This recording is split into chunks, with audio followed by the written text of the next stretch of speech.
So it's all part of the plan. What's that plan? The plan is to retcon, trash, stomp on, eviscerate everything that George Lucas did with the Star Wars universe. That's the plan. If you haven't guessed, this video is going to be about the Acolyte. Written, created, produced, directed by former Harvey Weinstein assistant Leslie Headland. Greenlit by Dave Filoni, Kathleen Kennedy. You know, I was watching Geeks and Gamers live the other day. Drunk 3PO was on there, and you know, I don't chat much. I usually just lurk. But Jay had a great point. He had a great theory. And that theory is that they're tearing down Star Wars to culminate with Daisy Ridley's Rey and the Rey movie to build it all back up in Rey's image.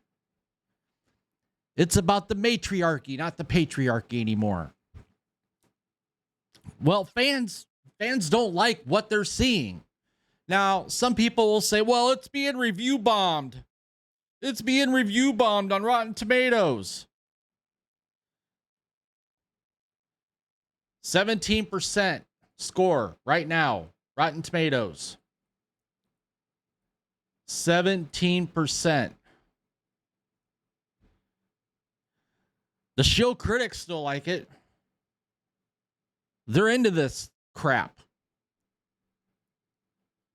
The John Campias of the world, the Grace Randolphs of the world. Ooh, it's wonderful. It's diverse. It's the best Star Wars yet. No, it's a piece of crap. It's a turd. What matters is the audience, not the critics. The critics don't matter. Star Wars The Acolyte audience scores get even worse for Disney and Lucasfilm following introduction of the lesbian witches. That's right. Part of the retconning of George Lucas's vision is the lesbian witches that apparently the Force isn't the Force, it's now called the Thread. And it totally undoes everything Yoda said that the Force is.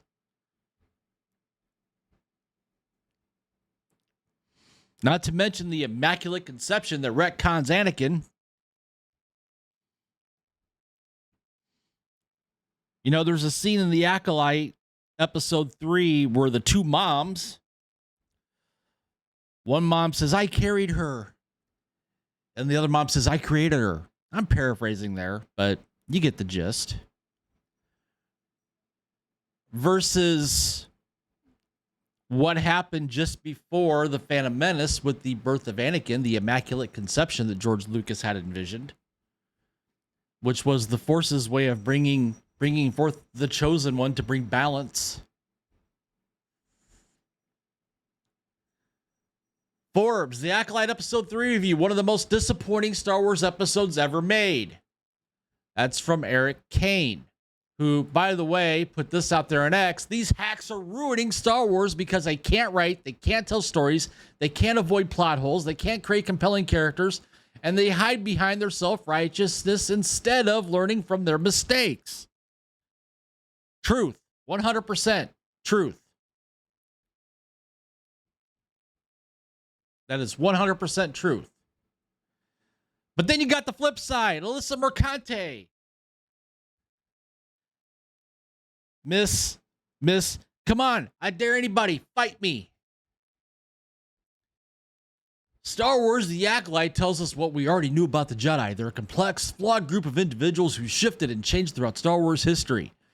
Basically, what she's saying here is that the Jedi are the bad guys. That's what they're building up to, is the Jedi are the bad guys. I went over this article the other day in a video. The Acolyte isn't ruining Star Wars, you are. That ties in with the Access Media blaming fans for ruining Star Wars, not the people at Lucasfilm pushing a queer feminist agenda. You know, if you want to self-insert into a project, write a book about yourself.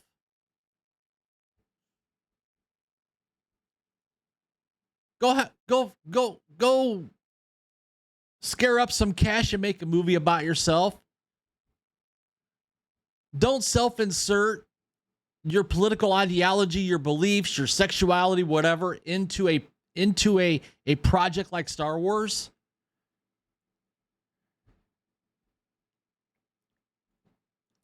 Fans think new Acolyte episode changes Star Wars lore as supposed lesbian witch plot goes viral. But others say it makes sense. Well, it's all right to have the opinion that you think it makes sense, but you're going to be on the wrong side of history on that one.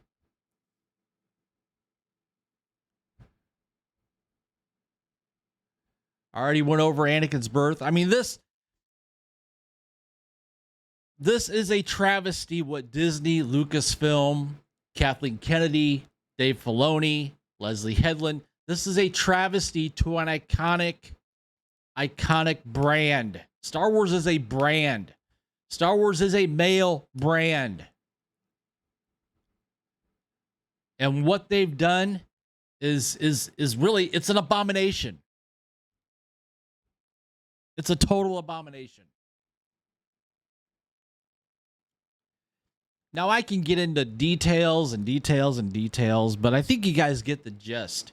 I'm not the only one that says this. There are others that are saying this. And the more people that get out there and say, we've had enough, stop, the more people that do that, at some point in time, things will change. May not change till the new Rey movie comes out or after the Rey movie comes out. But at some point in time, it's got to change. They'll have you believe 11.1 million views over the first 5 days of episodes 1 and 2 is a good thing. It's not a good thing. That's terrible. That's horrible. That's nearly 3 million views less than Ahsoka, and Ahsoka was bad.